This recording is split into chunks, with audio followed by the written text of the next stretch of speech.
আধিকারিক আছে, তিনি ভাবছেন আজীবন আমি এই খয়রসোল থানাতে ডিউটি করব, আর খয়রসোল থানাতে ডিউটি করবেন আর তৃণমূলের দালালি করে বিজেপির নেতা কর্মীদেরকে ধমকাবেন চমকাবেন, আর আমরা সেটা মুখ বুঝে সহ্য করব।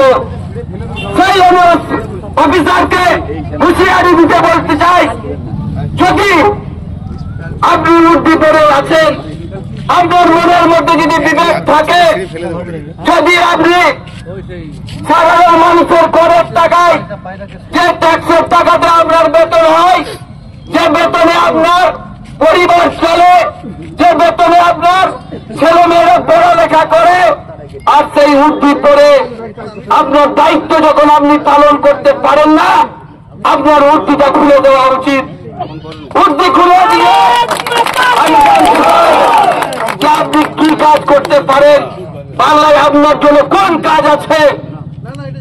এই এলাকার সেনাপদ তাদের কথাকে যদি থানা চলে, তাহলে সাধারণ মানুষ যারা বিপদে পড়বে তারা কোথায় যাবে? আজকে এই থানার মদতে আজকে বালিঘাট গুলো অবৈধভাবে বালি চালানো হচ্ছে। আজকে সেনাপদের মতো লোকেরা আজকে সেই প্রাকৃতিক সম্পদকে লুট করছে এই প্রশাসনের মদতে, আর রাতের অন্ধকারে এসে এই থানাতে টাকা দিয়ে চলে যাচ্ছে। থানা চুপচাপ, থানা কোনো আজকে পদক্ষেপ অন্য জায়গায় অবৈধ বালি আজকে বিভিন্ন ইনলিগাল কাজ, সেটা তারা আজকে দেখতে পাচ্ছে না। ভাবছে ভারতীয় জনতা পার্টি চুপ করে থাকবে। আমরা আজকে প্রতীকী আন্দোলন করছি, আর এই অবৈধ বালি যদি না বন্ধ হয়, আগামী দিনে বালিঘাটগুলোতে গিয়ে আন্দোলন করবো। আমরা রাস্তা অবরোধ করবো।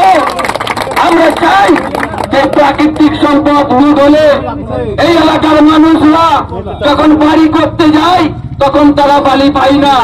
পাশে পুলিশ আর তৃণমূলের নেতারা ভাগ করে এখানে প্রাকৃতিক সম্পদকে লুট করছে বন্ধু।